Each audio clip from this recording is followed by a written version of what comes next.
Now available on Tata Sky channel number 526.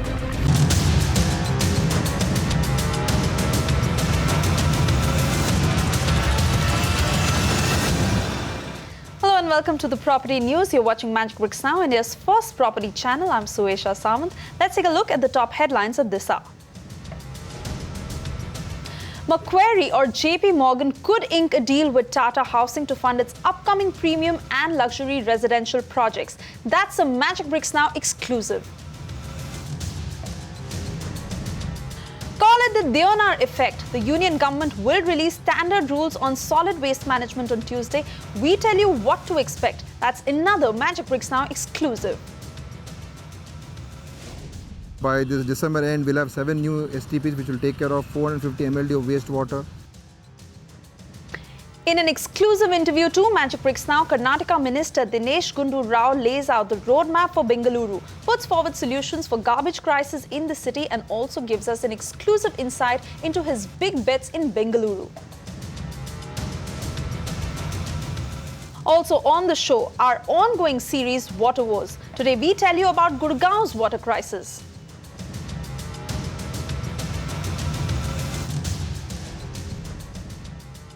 Macquarie or JP Morgan could ink a deal with Tata Housing to fund its upcoming premium and luxury residential projects. Remember, Magic Bricks Now was the first one to report that Tata Housing was looking for an investor to raise construction finance for its luxury portfolio.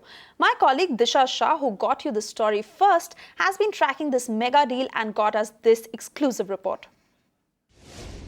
To build premium and luxury homes, Tata Housing could ink deal with private equity firms like JP Morgan or Macquarie Group. At least these are the two names that the company could finalize the deal with. This is what sources close to the development had to say. In fact, we had reported this year first on Magic Bricks Now saying that company was looking for an investor to raise construction finance for its luxury portfolio and was also in talks with other private equity firms like Singapore-based GIC and Standard Chartered Bank. When we contacted Tata Housing, the company refused to comment on this development. Another important thing to note here is that the company may co-invest in these projects and the company's participation could be just 30% and rest 70% of the project profits could go to the investor. In fact, talking about the luxury portfolio brand, the company is looking to construct at 5 top cities, namely Mumbai, Bengaluru, Delhi, Kolkata and Chennai, where homes will cost you anywhere between 3 to 10 crore rupees. And lastly, sources also tell us that the deal could be valued at $500 million and we could expect the deal to be closed by end of this month. All right, luxury homes by Tata Housing. Let's now shift focus to Deonar. Call it the Deonar effect. The union government has come up with standard rules on solid waste management. These will soon be rolled out across the country. Union Environment Minister Prakash Javadekar will be releasing these rules on Tuesday. My colleague Aishwarya Paliwal is standing by with exclusive details on what could be in that list of rules. We can call it the Deonar effect. After 2 massive fires broke out in Deonar in a span of 2 months, it created a havoc for the life of Mumbaikars. Now Centre has come to the rescue. Union Minister Prakash Javadekar will release a report and a new set of rules on how to manage solid waste management. Sources tell us that some of the key pointers in this report would be the segregation of dry and wet waste on the society level. They do not want that the amount of garbage that societies are generating to reach garbage dumps without it being segregated. Another thing that they'll keep in mind is the scientific treatment of the garbage that will now come to the dumping grounds. More than that, they are also looking at a deadline to shut down all the existing garbage dumping grounds because they are saying that in these existing garbage dumping grounds, scientific methods are not being put in place yet. All right, Aishwarya, thank you so much for joining us. Let's now move to the NCR. Home buyers in a Gurgaon project are refusing to accept possession of their homes from the developer. The reason? They allege the developer has not followed safety norms. I collated this report earlier in the day. Take a look.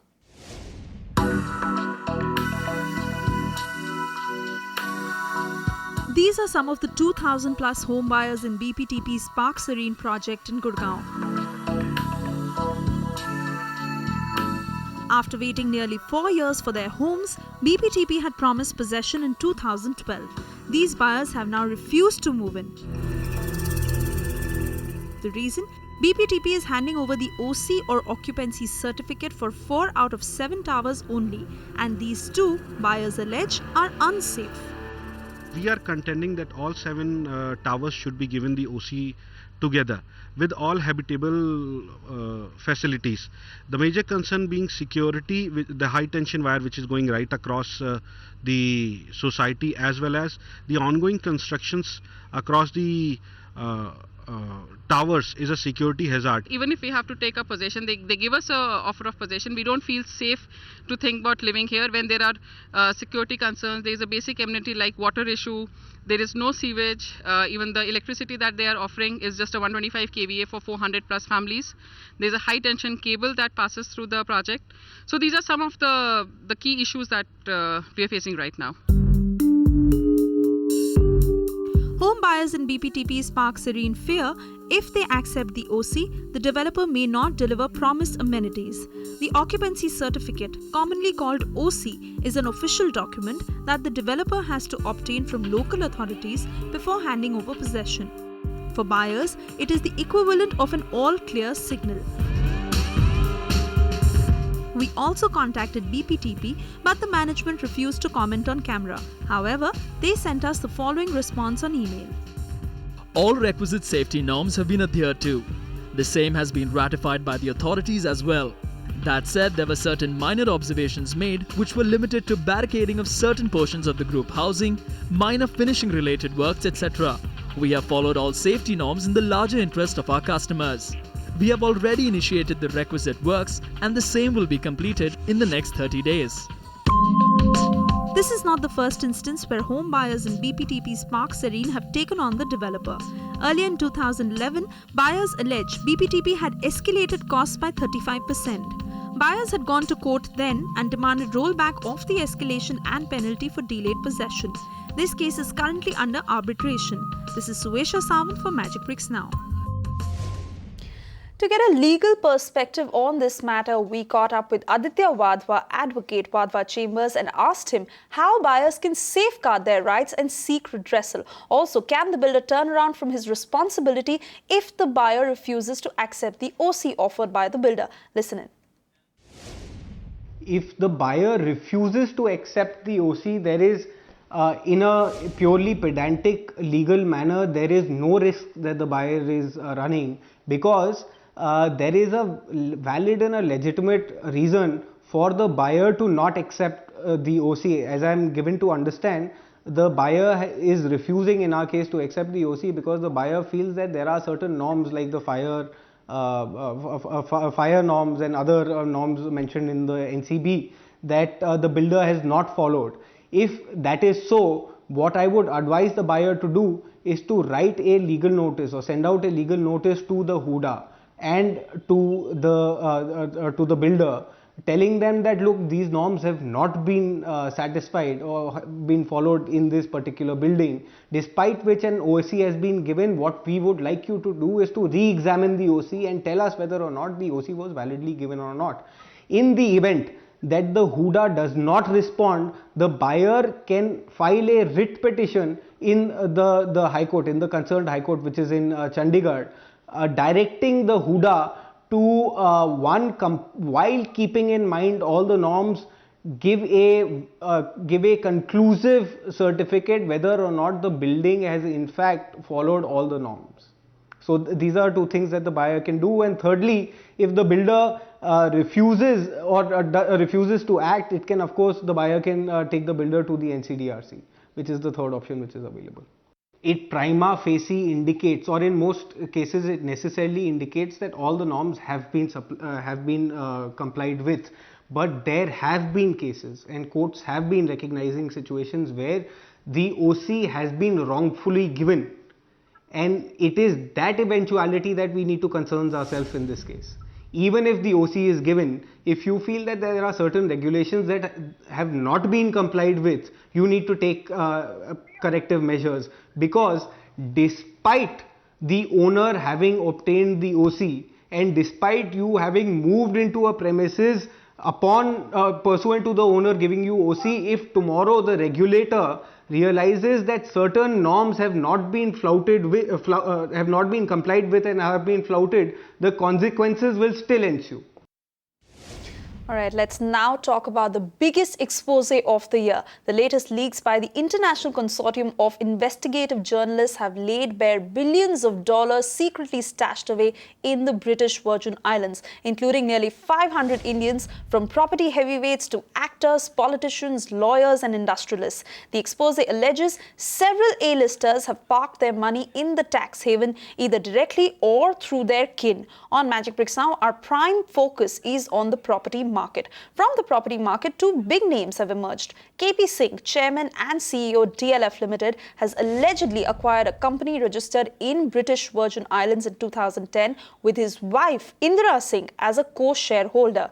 At least two more companies were also set up in 2012 by the DLF CEO's son Rajiv Singh and daughter Pia Singh. The DLF family together hold almost $10 million in offshore accounts. Also on the list, Sameer Gehlot, owner India Bulls, has allegedly acquired at least 3 top London properties through family entities in Karnal, Delhi, Bahamas, Jersey and UK. The key conduit in each one of these cases is a law firm called Mossack Fonseca, based out of Panama, that helped the elites hide their money in the tax haven, creating a maze of investments to ensure secrecy. Finance Minister Arun Jaitley has said that the government will take stock of the revelations and take action against those found guilty of avoiding tax. HSBC में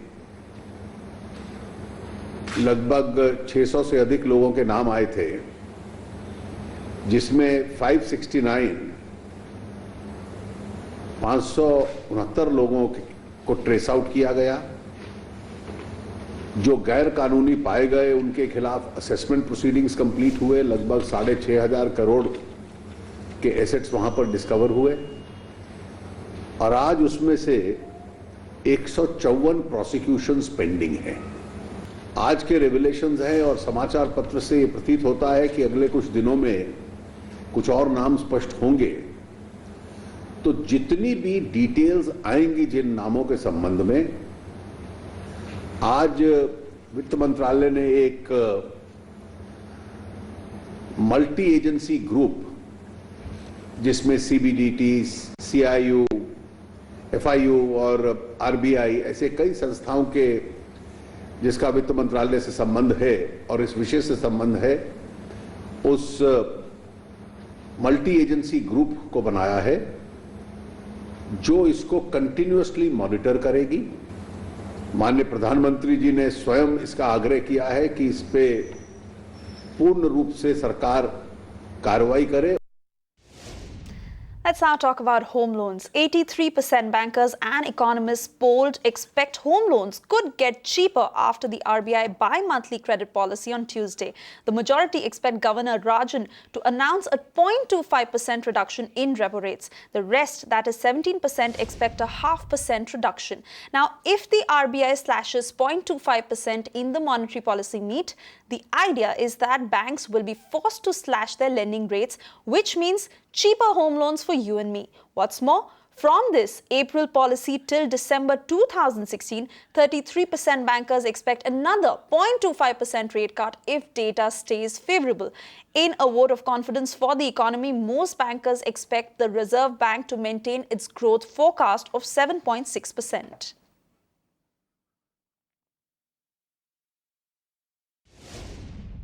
Bengaluru city to get 7 new sewage treatment plants by December this year to treat 450 million litres per day of wastewater.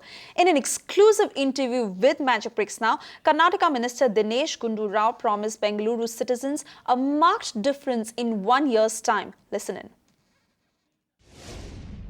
So I remember when Bangalore lost out on the Smart City program, we had a conversation and you said we don't need the Smart City program because the needs of Bangalore are so much larger than that program and we'll manage on our own.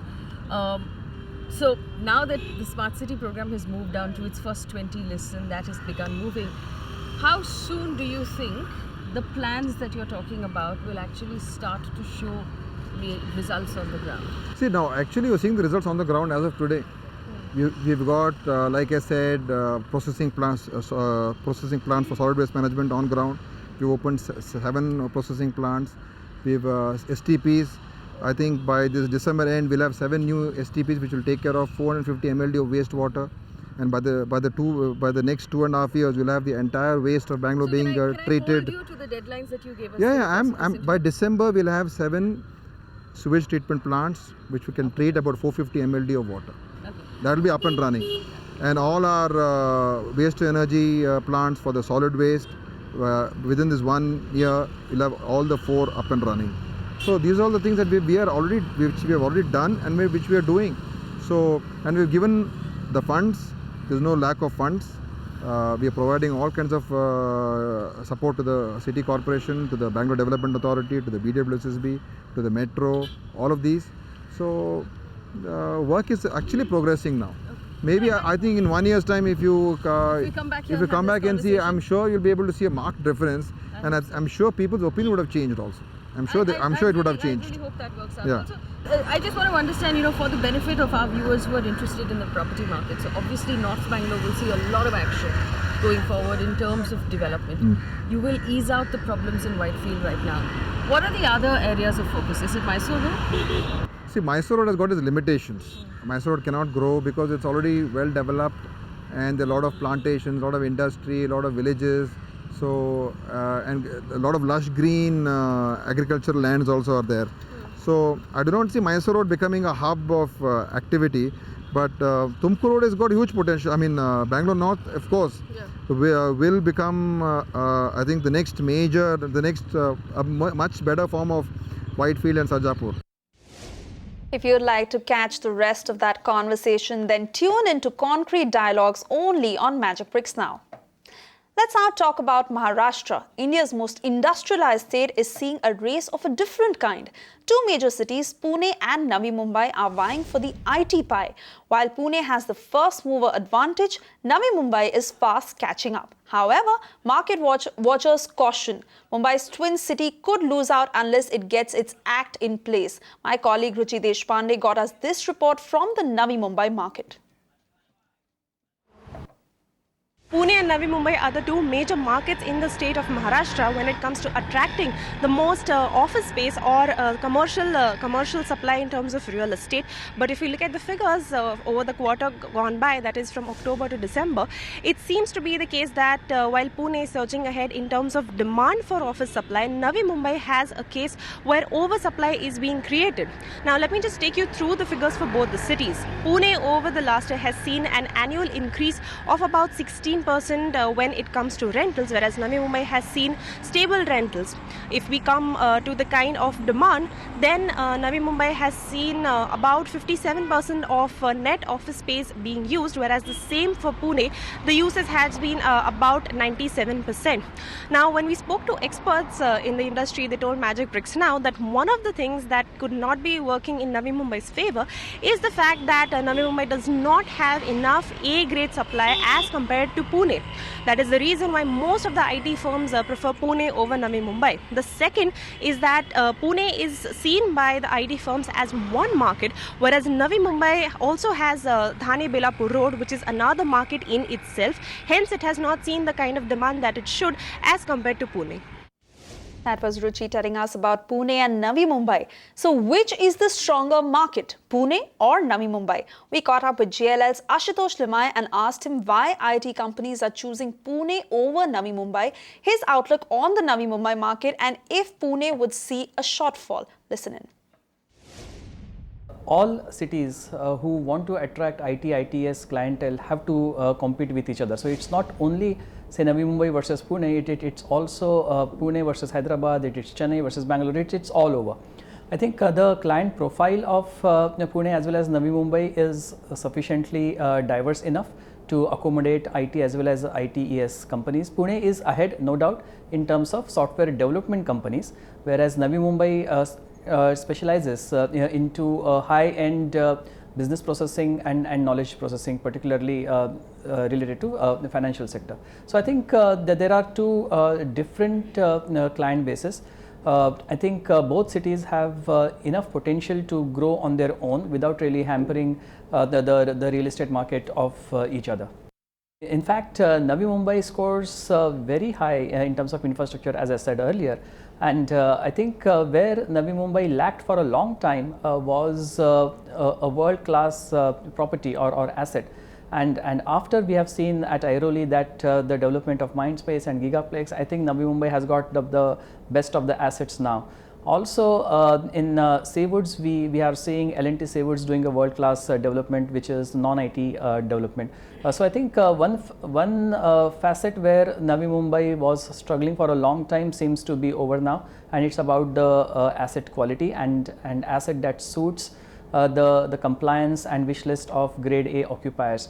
Also with the new IT policy, Navi Mumbai will be able to attract IT and non-IT players alike, and there are infrastructure initiatives which will make Navi Mumbai more attractive. For example, the second airport of Mumbai, which is happening in Navi Mumbai, and there are other infrastructure initiatives. So I think Navi Mumbai has a great future ahead. Pune has been so far behaving very rationally with demand-supply equilibrium for a long time, and the sub 5% vacancy is a result of that, is a testimony of that. Pune developers don't really build speculatively. They work very closely with the occupiers, they assess the demand well, and they build the buildings that will suit the occupiers' needs. So it's a very mature kind of industry. So I think going forward with demand improving even further, we might see some short-term issues for the right supply to exist. In the longer term, I think Pune will cope up and will build more. All right, we at Magic Bricks now will continue to track both these markets very closely for you. Let's now move on to our ongoing series, Water Wars.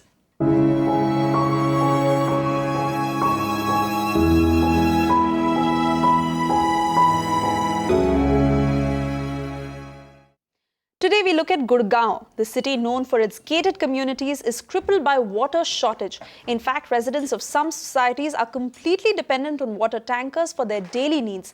Deepa Rana got us this report.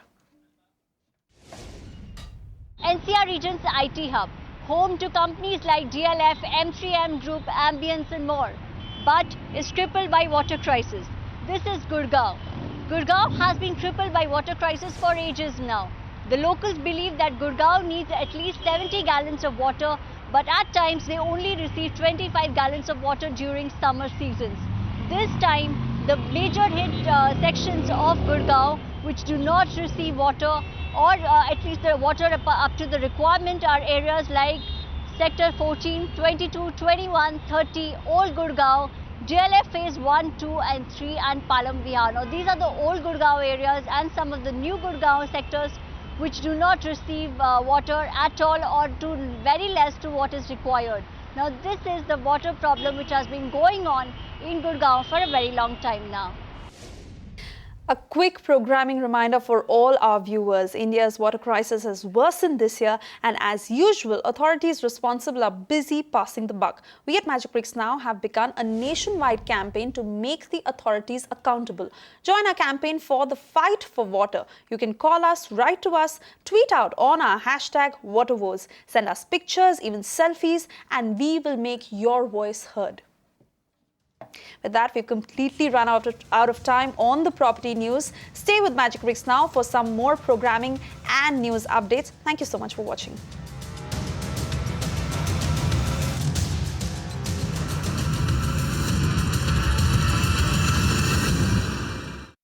You can watch live TV on our website mbnow.in.